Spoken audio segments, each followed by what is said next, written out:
Welcome, everybody, to Week 14 edition of the BSB Podcast 1. I'm Sean Kaus, and with me I have my very good friend, my brother, Tony James, and we are your betting strategy brothers.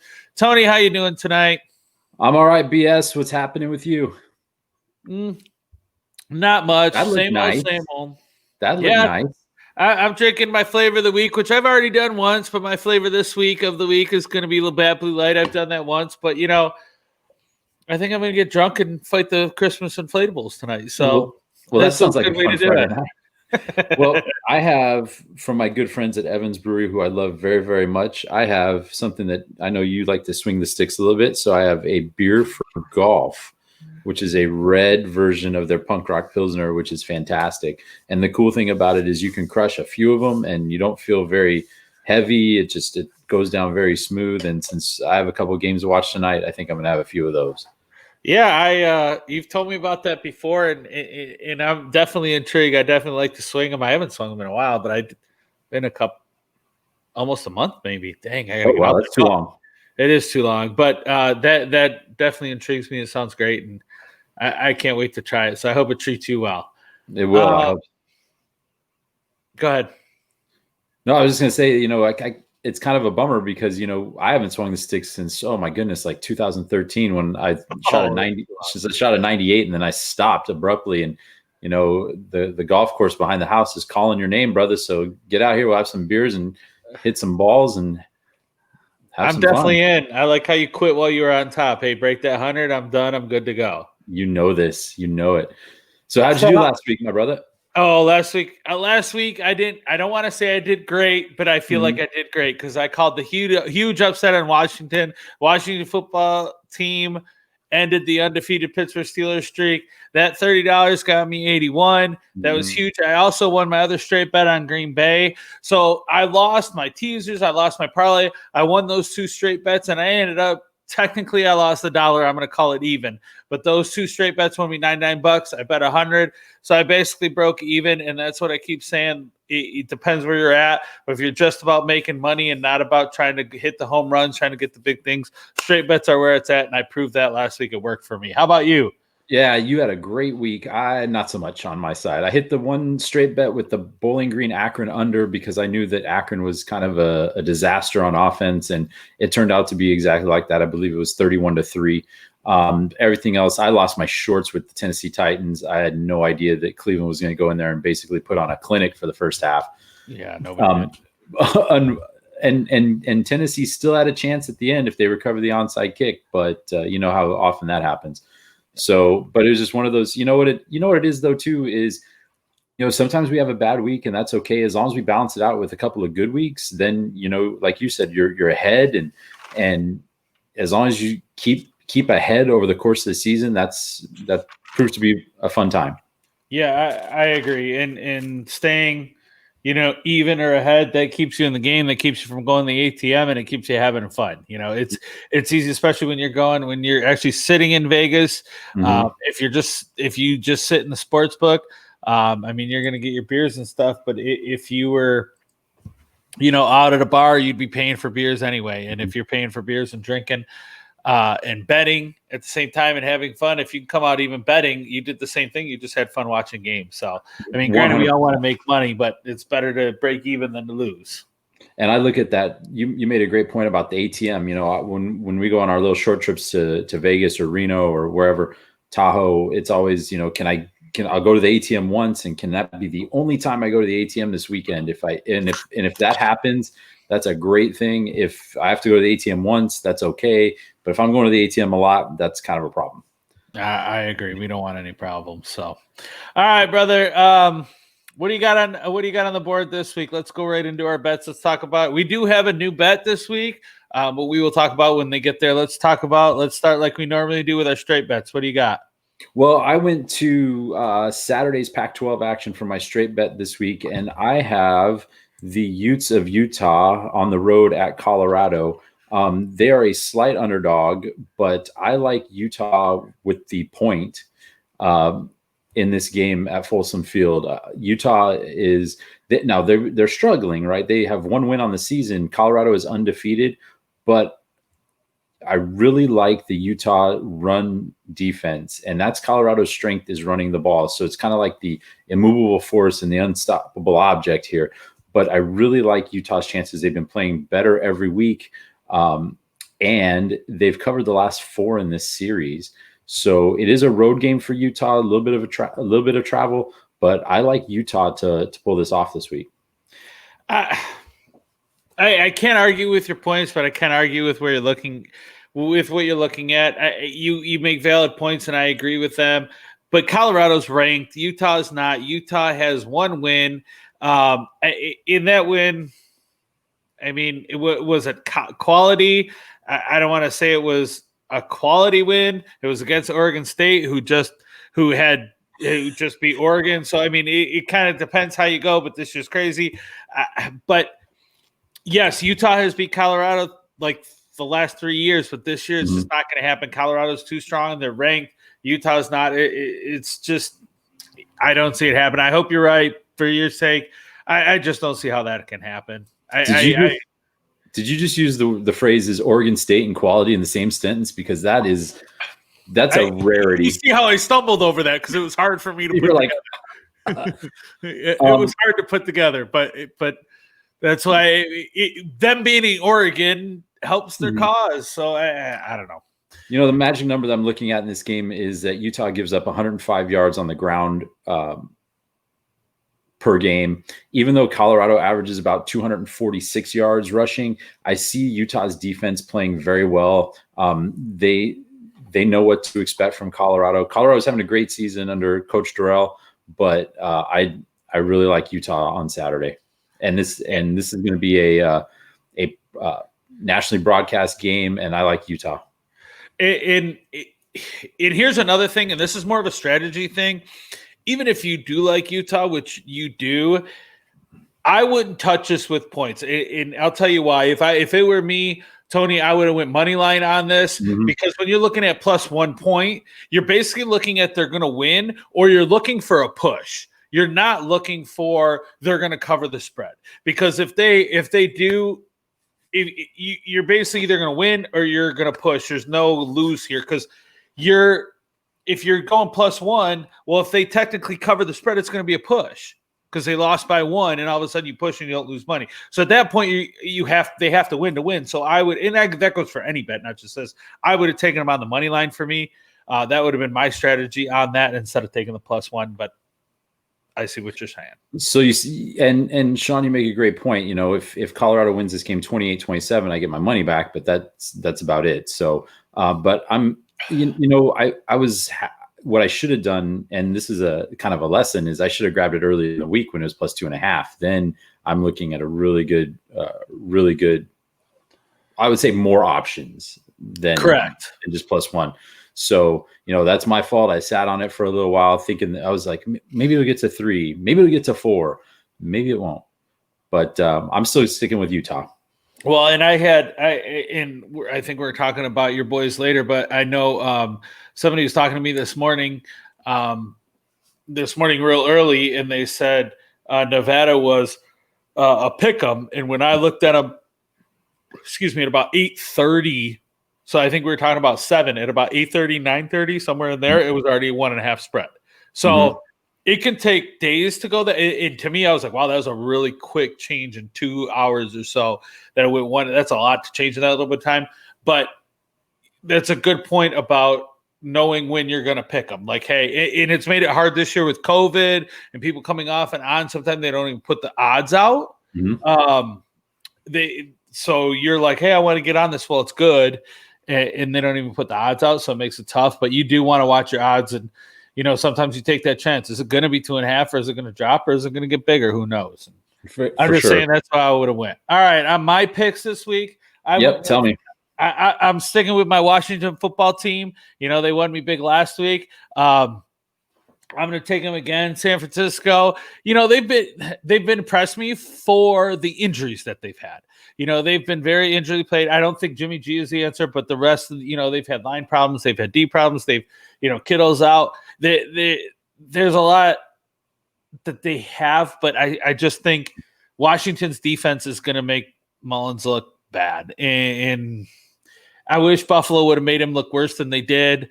And that game last week was all about Josh Allen. It wasn't about the defense. And I think Washington's team is going to be about the defense and squeaking out the win against San Francisco. So I took Washington on the money line for $10 to win me 14. Yeah, Washington was very impressive last weekend against Pittsburgh. I was not, and you called it, man. You called it. And Pittsburgh was in a spot, they had a game moved and then it was a short week and Washington didn't have much travel, but Washington came out and they were ready to go. And it just looks like they frustrated Pittsburgh. And I agree with you. I see the same thing this week. And you made it also another great point about San Francisco. Like San Francisco is a defending NFC champion, but I mean, they've just been wrecked with injuries and there's nothing you can do about that. But it looks like you're going to take advantage of it and go to the window with this one. I'm hoping so. And, for them to still be in a playoff race, that's definitely a kudos to them. For sure. What else you got on straight bets? My next one on my straight bet, I'm going to do 2 again this week. Last week I did total of $50. This week I'm only doing 30. So Washington, I did 10. I'm putting a little more on my boys right here, my Buffalo Bills. Dang. Circle the wagons. Circle the wagons. Last year they beat Pittsburgh on Sunday night, but that was Duck Hodges. It was not Ben Roethlisberger. So they made the duck a dying duck, and that looked good. But I think they can do it again. Pittsburgh, we already talked about how Washington beat them last week. Coach called out, if receivers can't catch, then I'm going to put receivers in there who can, which isn't a bad philosophy. I don't think putting I don't want to say new people, but people who haven't played as much in a big game in the Sunday Night Lights in cold weather in Buffalo, there's just too many going against them. Where Buffalo is seasoned, they're ready. They're going to make it. Pittsburgh D, Pittsburgh has a great D. Josh Allen, San Francisco didn't have a terrible D either, and he tore them apart. Pittsburgh has a great D, but they have a lot of injuries. The thing here is both of these teams are fighting for playoffs. Now, Pittsburgh's going to be in, but technically they haven't clinched. They will clinch with a win or a bunch of other teams losing. But Buffalo has to win, and they need Baltimore, your boys, Vegas, and Miami to lose, and then they clinch tomorrow night. But the key there is to both Pittsburgh and Buffalo that they need to win to clinch. And then even for Pittsburgh more, if they clinch and Cleveland loses, they clinch the AFC North. So there's a lot going for Pittsburgh. I just don't think after the way they performed last week, they got exposed by Washington. Buffalo's smart enough to take advantage. Buffalo's offense is definitely going to be worse or better than their defense, which is riddled by injuries. So I think Buffalo comes on top. So I take them on the money line. They are favored. So they're minus 130. So my 20 is only going to win me 15, but I'm going Buffalo all the way. I really like that pick too. Just I'm not Pittsburgh's on I have this no trust list when it comes to betting, and I have 2 teams on there right now. One of them is Arizona, especially after what they did to me last week and the week before, and the other one is Pittsburgh, because Pittsburgh, you never know what to expect with them. I full on expect them to lose. They have a lot to play for too. Them and Kansas City are fighting for the first round bye, and there's only one bye this year. So but they're both 11-1 right now. Another loss by Pittsburgh, and that could just knock them into wild card weekend. So, but I like Buffalo. I like them at home. I like the way that they're playing. I think this is a great pick. They're both Pittsburgh and KC is going to lose out. Buffalo's going to end with number 1. Just saying. Okay. Mark my words on that. I'm totally down for that. We need some new flavor up at the top, right? I'm in. All right, brother. Let's move on to parlays. What do you got for parlays? Well, so I kind of went with a all 1 o'clock Pacific parlay this week, and it has a lot of West Coast flavor here, and it's all totals again. I went with Indianapolis and the Raiders over 52.5, and I went with Atlanta and the Chargers over 49. I'm going to put 20 on that to win 52. I think Vegas, in order to win and the Vegas Indianapolis game has huge playoff implications, but Vegas is going to have to throw the ball to win the game. And so that just screams shootout. And Phillip Rivers is going to be playing Vegas again. Phillip Rivers has had a lot of success against Vegas, or against the Raiders, I should say. So I expect this to be an old AFC West shootout, if you will. I see this game being a 31-28 game. So I really like the over. Plus it's indoors, and that always helps. That always helps totals. Atlanta and the Chargers, same thing. Chargers got beat up last week pretty badly. They have something to prove, and Atlanta's still fighting. They're still fighting, and so I like that one to be 28-24 ballpark. And the advantage of betting totals, Kaus, is that I don't need to root for a team. I can root for both teams at the same time. Just get down the field and get that ball in the bloody end zone so I can get some points. And then it's frustrating when, like last week, there were a bunch of teams that got stalled out on the 1 yard line a couple of times. That happened 3 times in a row in the Buffalo game. So that can be frustrating. You're over in Vegas. I get it's a dome. I get it. I don't. What bums me out though in both of these games, to be honest with you, is that there's no fans. Because if Vegas had their fans in there, that's a totally different ball game. Chargers maybe not so much, but the home field event, the black hole just moved south is really all it did, to a nicer building. So I'm really bummed about that. But did you just make a sexual pun there? Maybe. Black hole moving south. I like it. Hey, here's the problem. That Vegas Indy game, that is a game of the same two teams playing each other. Those two are the same exact team playing each other with one difference. Indy's D is a lot better. And that's the big difference. And then the difference in the game, if the difference in the game is having a better defense, then I think there's not going to be as many points scored. Okay. Now, if it was they're both the same across the board, but Vegas's offense is ranked way higher, and that's going to get them a lot. Okay, then I could see you're over. But my worry is in that game that when you look at both their offenses rankings, they're about the same. When you look at their defensive ranking, Indy's D is way higher than Vegas's. So that's where I would worry about the over coming in to affect. I mean, like you said, Rivers is great. He's like 18 for 29 against the Raiders with 47 TDs and 7,100 passing yards against them. So he's got a great record against them. But something else, I hate to say it for you, brother, but Vegas should have lost last week. And it's the freaking Jets. And bad teams find ways to lose, but you're exactly right. They should have lost. And that doesn't make me hopeful for how Vegas is going to do. It may bode good for you if Indy gets ahead and Vegas has to come from behind and they're going to be throwing. That may bode good. I just think Indy's D is too good to go for that game to go over. Or it could go the other way around too. Vegas could get way ahead too, like 28-0 or 35-7, and then now Indy has to throw the ball to come back. And so, it could work to both of our advantages. So once again, I think that's an advantage of taking a total play here instead of taking a side, is that I can watch the teams go up and down the field and battle that way and hope for points. So that's where I'm going on that. Same thing in the other one. Herbert is he's looking for a rookie record. Herbert's going to be a star. He is. And we've said that on this show since we started doing it. We've said it, and I stick by it. The record's terrible. Head coach is going to be out eventually, but he's personally going for the single season touchdown passing record as a rookie. He's got 23. The record's 27.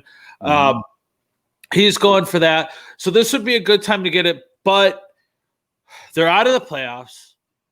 They do have the fourth best passing offense in Atlanta has the 30 best passing defense. So that does bode very well for them. But the problem with your over is that while Atlanta does have the sixth best passing offense, the Chargers have the fifth best defense against passing. So that might slow that passing game down a little bit. And now you're looking at a running game persisting. It's going to be more. Now Atlanta wins this game, and I'll tell you why. Since 2015, teams coming off a 40-point loss are 0-6-1 in the following game against the spread. 0-6-1.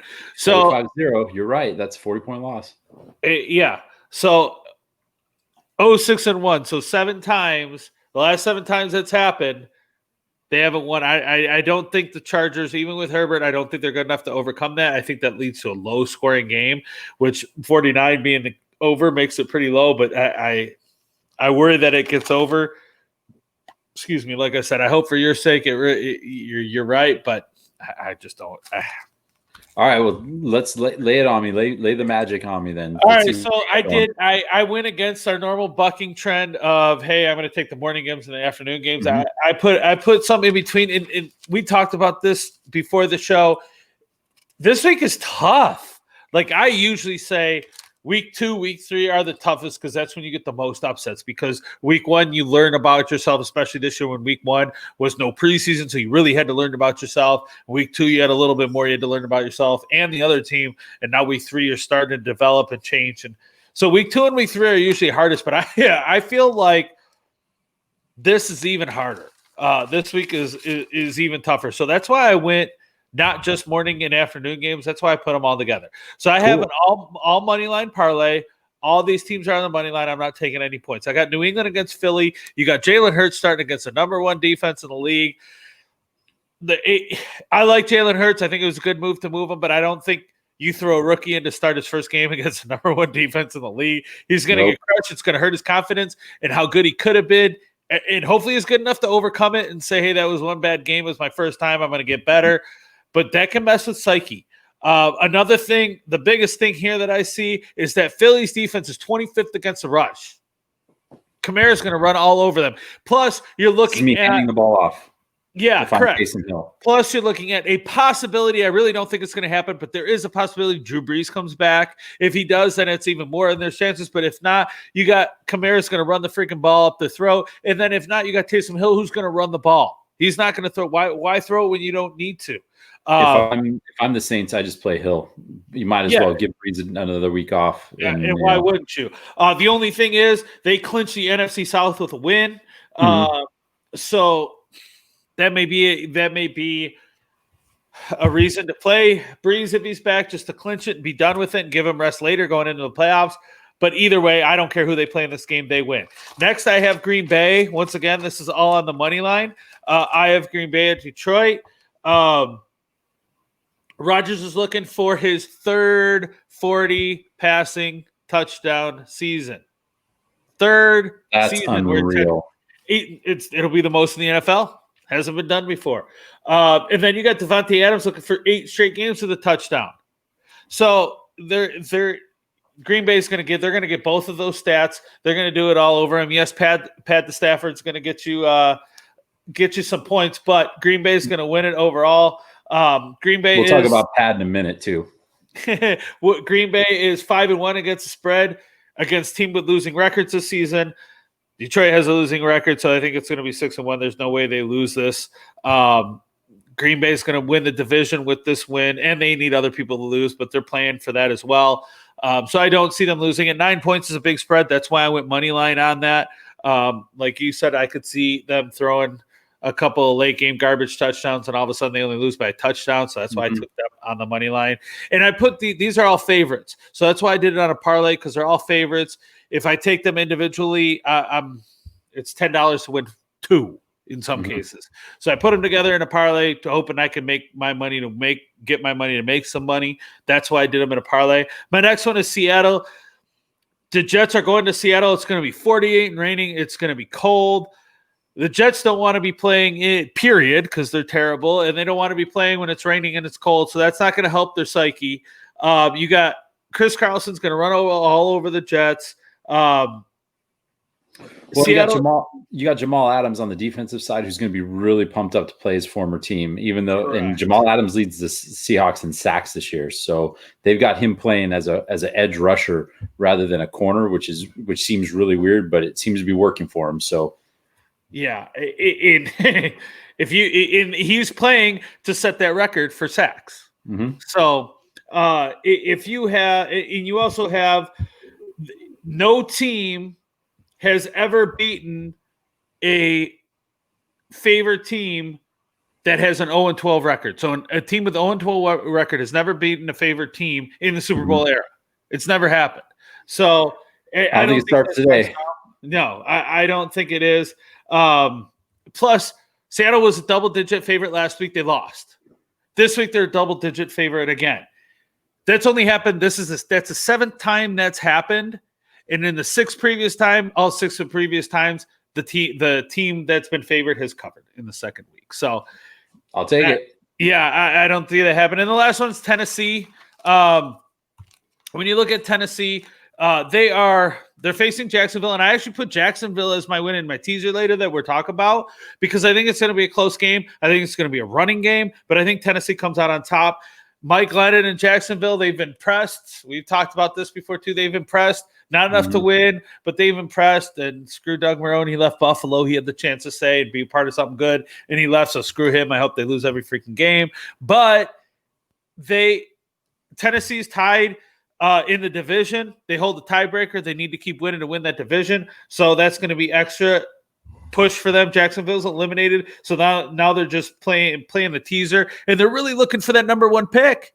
They want that number one pick. They're trying to get Trevor Lawrence, and if Jets can pull out a win or two, they're looking at all of a sudden you got Trevor Lawrence going to Jacksonville. And don't freaking tell me that Jets fans are not thanking Greg Williams before they fired him out the door. Say, hey, thank you for what you did in helping us lose and stay undefeated so we can get Trevor Lawrence. Peace out, homie. So don't tell me they're not doing that. I can tell you that the Jets don't really want Trevor Lawrence. You think so? I don't think. I think they want to keep Sam. They're going to need to get a lot in return. We'll see.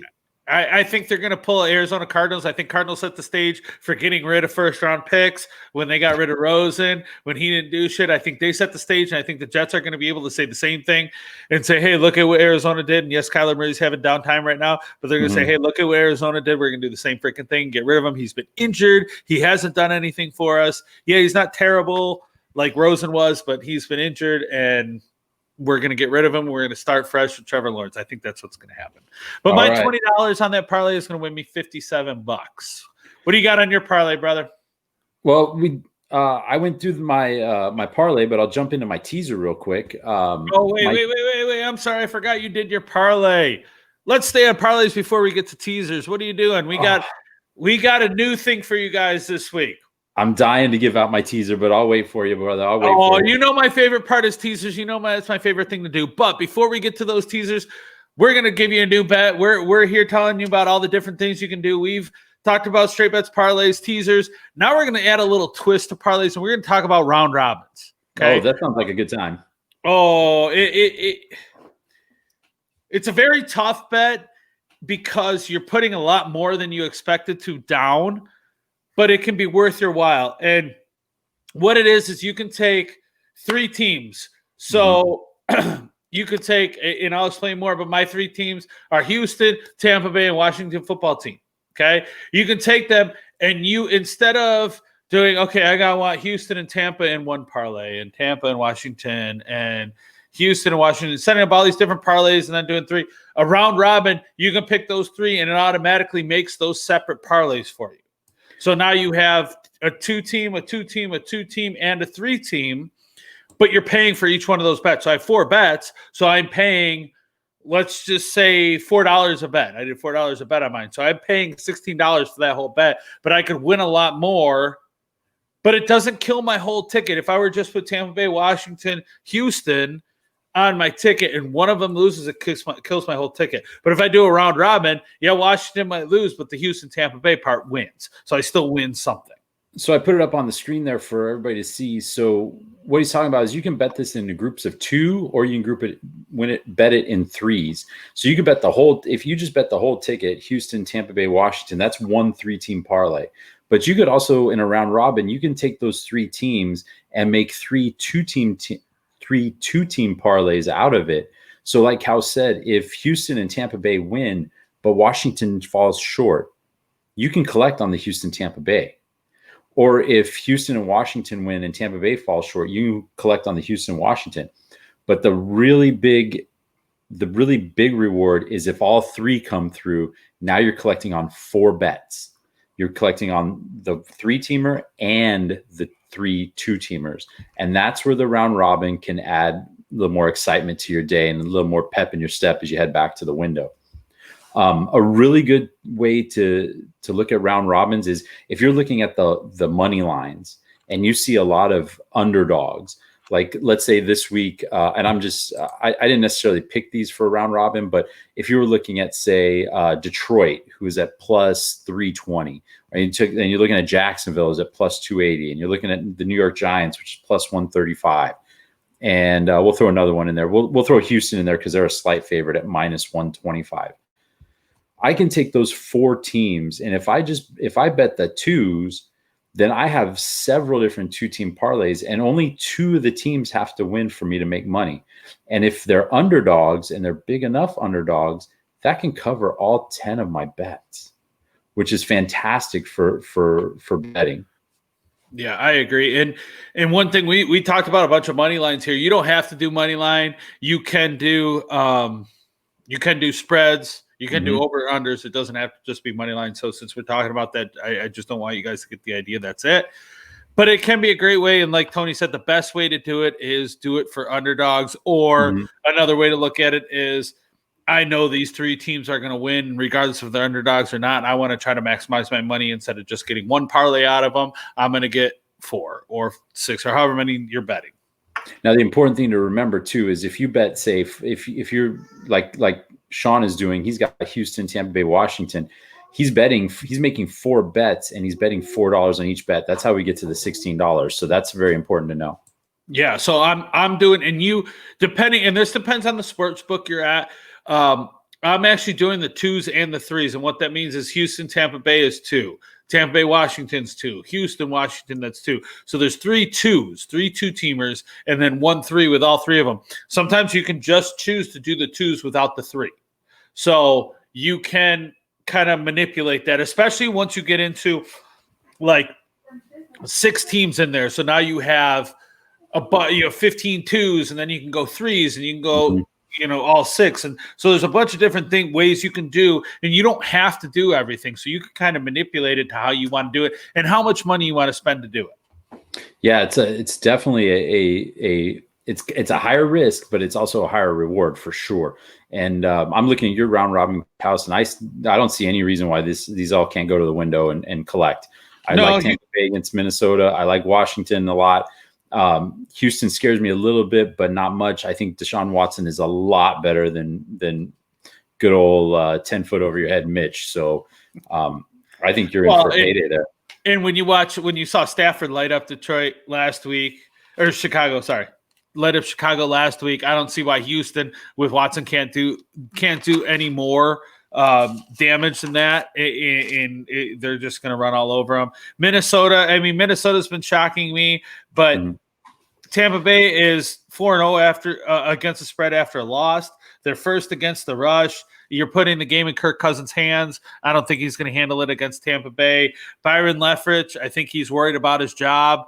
Aren't you just waiting for Tampa Bay just to explode? Like they had that big game against the Raiders, and ever since then it's just kind of been like you're treading water here. And I mean, you got one of the greatest quarterbacks of all time. Yeah, it's his first year, but I mean, now we're in week 14, man. Now it's time to put up or shut up. So I think I think if Tampa Bay loses this, which I don't think they will, but if they do, it's going to be a scapegoat type thing where just like the Jets did with Greg Williams, I think it's going to be on Byron Leftwich instead of Bruce Arians. Although I don't know about you guys. Byron Leftwich is my guy. When I see Bruce Arians on the sideline, something's not right with that man. I am not a Cardinals fan by any means, but I did like him in Arizona. And I see positives with him. I see positives with Arizona this year, but he doesn't look right on the field. He really doesn't. But I don't think they're going to get rid of him. I think if they do, something does go wrong. If they do lose this game, they might look at Byron Leftwich. So I don't think Bruce Arians, that's his guy. I don't think he's going to let that happen. So even though he might take over to get stuff done, he's going to get that done. And we've already talked about Washington. What do you got on your round robin? So my round robin, I went with a favorite, an underdog, and a total. I went with Detroit Green Bay over 55. I went with the New York Giants over the Arizona Cardinals, and I went with Kansas City over the Dolphins. Kansas City is the favorite. Kansas City to me, and I'm a Raiders guy, so this kind of like pains me this much to say, but Kansas City looks just bloody good. I mean, everything is advertised, and so Miami's defense is playing well.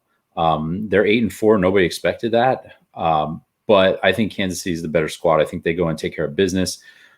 Detroit and Green Bay, it's indoors at Ford Field. Detroit in their last 5 games at home, all overs. I like that trend to continue. What I like is I like to see Green Bay get out ahead, like 31-10. I like to see my man Pad Stafford throw a couple backdoor touchdowns and pad my wallet. And then the Giants over the Cardinals. So now we get back to that no trust list that I have. And right there at the top is the Arizona Cardinals. I don't know what to expect every week. I'm still flummoxed on why they picked Cliff Kingsbury to lead this charge. I really don't get it. You're mediocre in college with a quarterback who turns out to be the NFL MVP, and now you got a pro job, and it's like I don't know, man. I don't think it's totally his fault. I agree with you on that. I don't think it's totally his fault. I 100% think this is Kyler Murray's fault over Cliff Kingsbury. I would take care of him before I take care of anything else. Arizona has a reputation. I've already mentioned that of getting rid of first rounds, and I think they need to do it again with Kyler Murray. Yes, he can run. Yes, he's shifty. Yes, he has an arm, but he is a head case. I was watching that Rams game last night, and the Rams kicked the field goal, and Jared Goff is walking onto the field as they're coming off, giving every one of his teammates high five. You do not see that with Kyler Murray. He sits his ass on this bench. Doesn't matter what happened. Doesn't matter going around. He is not into his team. He is not showing love to his team. You look at all the great quarterbacks in there bumping up their team. I see Derek Carr to it. I do Josh Allen. Tom Brady, when they're winning, they're doing these quarterbacks are invested in their team, where Kyler Murray just sits on the bench and he's just got an attitude problem, so he might have to do that. And I'm not disagreeing that Cliff Kingsbury is not the answer, but I think more so right now their problem is Kyler Murray, and they need to figure that out. I think it's plus a head case with him. When he hurt that shoulder, he goes, "Shit, I didn't think I could get hurt like that." Now that it's kind of like a kid, like you think you're immortal, and then you get in a car accident or something, and then you're like, "Oh shit, something could happen to me." I think that kind of happened to him, and that's still going between the ears. That's what I think his problem is right now. So there's my round robin. We'll see how that goes. I'm gonna put $20 on that thing. So I've got 4 $5 bets, and if I hit all those, I'm gonna walk out with $60, which is not a bad thing at all. No, I agree. Let's go to the teasers. Tease me, please. Oh, my favorite. I got two of them. Before I got to go, nice and slow. What do you got for Saturday, my brother? For Saturday, so. Bama's going to win. They're going to win by a lot. Anytime you can take a big line, a big favorite like Bama, and go, they're going to win. Anytime you can make that smaller than 30-something points, you take that. So I'm going to take that tease that down to 26. My UB Bulls, they're playing Akron. We already talked about them being terrible. And once again, I'm going to try to tease that down so they can't lose it. By the way, that UB Bulls, first time they're ranked number 24, baby. First time they're ranked in history, school history. And that money line on that game was minus 8,000. I go, I can't touch that. You turned me on to the Troy pick. I know that's in your teaser. You actually turned me on to that. I'm going to take Troy at 19.5. San Diego State University. You've been pulling their string for a while. I'm going to take them. I'll let you say why we're taking them later. And then I got Hawaii. They're playing god awful UNLV, and I 3 touchdowns. You already said it. You just said it. They're god awful. Yeah, 3 touchdowns is a lot, so I'm going to boost it up, make it 2. So that's my teaser. My 14 is going to win me 50. And like I said, I do that in college because I'm going to take all the points I can get in college. You never know what's going to happen, so that's why I do that. Plus, I try to put all my college bets in one because when college games go off every 10 minutes, on Saturdays I can't sit there and I got other stuff to do. I can't do that. So that's why I try to do all my college bets in one. No, I think that's a really good really good teaser. I think it looks. I think all of those have a great chance of happening. And I'm going to mention Troy and San Diego State in my teaser because I also have those guys on mine. The only difference is I did a 3-team teaser this time. I've got San Diego State getting 22.5 at BYU. BYU. Man, BYU's kind of been a mess the last 3 weeks because they said we're going to play anybody that we can, and then Washington goes, "Hey, we'd like to play you," and BYU's like, "No, we're not going to play you, but we're going to go to Coastal Carolina because everybody keeps ripping us." And then they went to Coastal and got beat. So I think a little bit of wind came out of BYU sails. This is a game. What happened to Wyoming last week? Their shit came out too. Well, I'm gonna talk about Wyoming in a second, but the reason why I'm going with San Diego State, and I think you probably agree with this, is BYU has really nothing to play for now but a New Year's Day bowl if they can get it. And so I see them winning this game. I see the BYU winning like 30-13, 30-16, but not covering 22.5. I like Troy for the opposite reason. Troy is playing Coastal Carolina at home, and I see this as a letdown for Coastal. That's the number one reason. They were all amped up. It was a great game last week. I just see this as a letdown. Troy's at home. I see this game being close for 3 quarters, and then Coastal probably pulls it out at the end. I see like 41-26, 27, something in that ballpark. And I got Wyoming. I know Wyoming took it in the shorts last week. They lost to New Mexico, winless New Mexico, winless in 14 New Mexico. But Boise has nothing to play for this week. They're in the Mountain West Championship regardless of what happens. So they have absolutely zero to play for. The game is at Wyoming. If Holiday plays, if the running back and the quarterback play, this is going to be a very close game. I really like Wyoming. If they don't play, my teaser may be in trouble. I'm not going to lie about that. But Wyoming's backup quarterback, he's a true freshman, has quite the arm. So I'm looking forward to seeing that. But Boise wins this game, but I see Boise winning this game like 31-20. Yeah, I guess I could see your point there.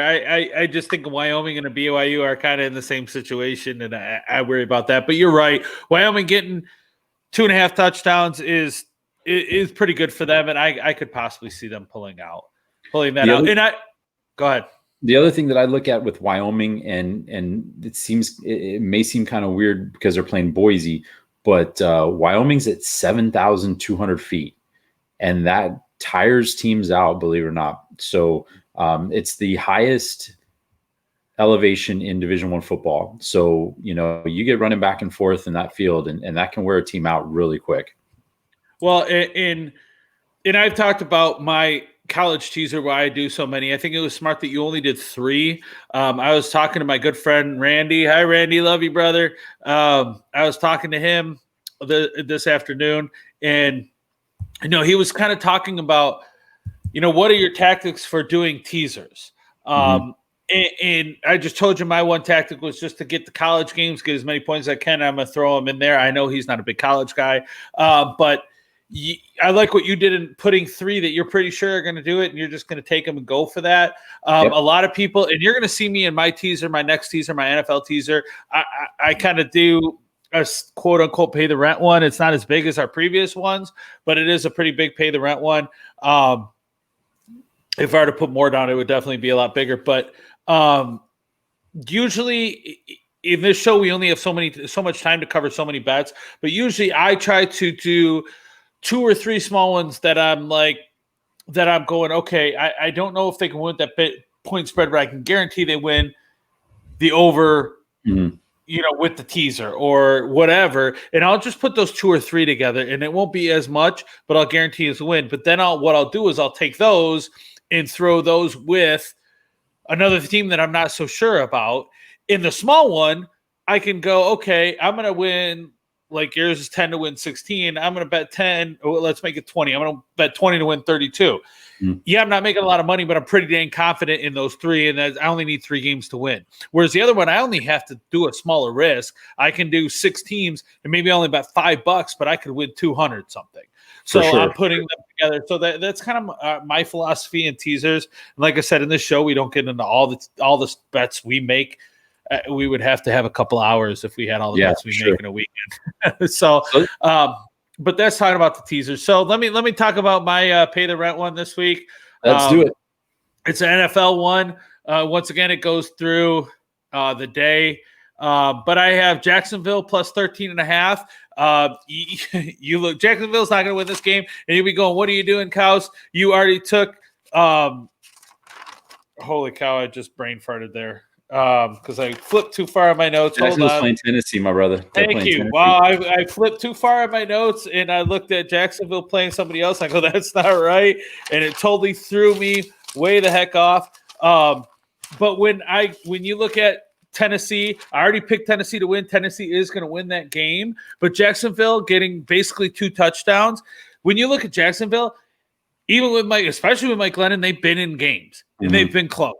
I could see Tennessee winning this game by a touchdown. Tennessee's going to do a lot of running. Jacksonville's going to try to stop it, make Tannehill throw the ball, and I'm not saying he can't do it because he is pretty good, but I think they're going to make them run. They're going to slow down the game. It's going to be a slow game. It's going to be a close game. Jacksonville can definitely cover 2 touchdowns. And then I look at Indy. I already told you what I thought about Indy. I'm sorry, brother, but I just think they have the better D. Tampa Bay, we've talked about them winning already. Then we got Cleveland. Cleveland against Baltimore. Baltimore, I don't want to say overrated because I don't think they're rated very high, but I think people have higher thoughts on them than they really you're right. Cleveland's got that skid that Buffalo had when they hadn't made the playoffs. It worries me. When Buffalo played the first time after a 17-year stretch of not making the playoffs, when they actually made the playoffs, they got in by Cincinnati winning.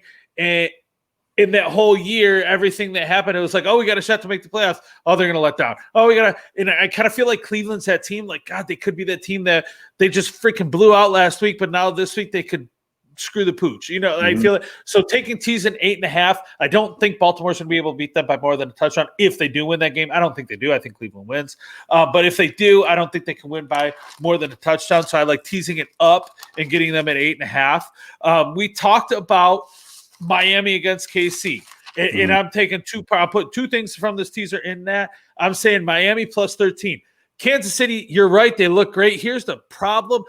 Every game they're in is close. The last blowout win they had has been against the Jets, and that was over a month ago. They blew out the Jets, but since then, they've been in 1 touchdown or less games. That's true. And you're looking at a Miami team, and you said, oh, who thought Miami was going to be? I did. Being in that division, I've watched them. And last year, at the end of the year, they looked freaking strong going in, and I said he is going to have that team turned around. And even if they didn't pick up Tua, even if they were doing it with Fitz, I think they still would have had the same thing they're going with. I think moving forward, they'll have a better shot with Tua. But right now, I don't think it matters who they have. They got a great team. He's got them going. Florida's got them going good. I like Miami. I don't think they win this, but I think they keep it within a field goal. So that's why I teased them up plus 13. I'm definitely going to take that all day long. And then KC and Miami in the over, I'm going to tease that down.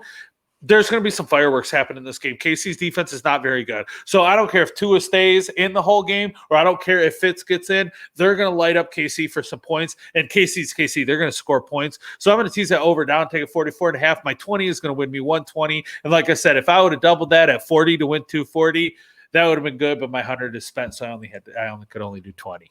Well, that seems like a winner to me. I'm not going to lie about that. I really like that teaser a lot, and for all the reasons that you said, I'm really interested, and we actually get to watch in our local market. We get the Kansas City Miami game. I'm going to sit down and watch that game because I think it's going to be a really good game, like you said, and I think Miami keeps it close throughout. I think they lose from 3 to 7 points. So. Yeah, I agree. And Billy, I'm sorry, my brother. Billy is my brother from another mother. Grew up with him, and he's a big Dolphins fan. I'm sorry they're going to lose, brother, but they are going to be close. So you can at least feel better about that. But when my Bills win and your Dolphins lose, it's going to spread the gap. I'm sorry, brother, but I love you. All right, BS. It was a great week. I think this was fun. Last week was fun. This week was fun. I think I'm having a great time doing this. And I hope you guys at home are having a great time watching us, listening to us, however you're doing it. Please submit, subscribe, like, tweet, whatever, all that stuff. We are BSB Podcast 1 everywhere in there. Or you can email us. But please give us a like. We're doing this for fun. We're not getting paid. At least I'm not. Are you?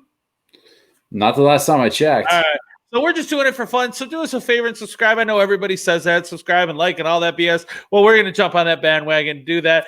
We love to see so many people watching us. We really do appreciate it. Like, it really makes us, we talk every day about, dude, you see how many hits we got today or whatever. So it really makes us happy. So thank you guys so much. We love you, fans. I love you almost as much as I love my brother Tony over there. And I hope you guys all have a great week. Take Vegas to the cleaner. And like we always say, this is entertainment. We don't guarantee anything we do. Tony, got anything else?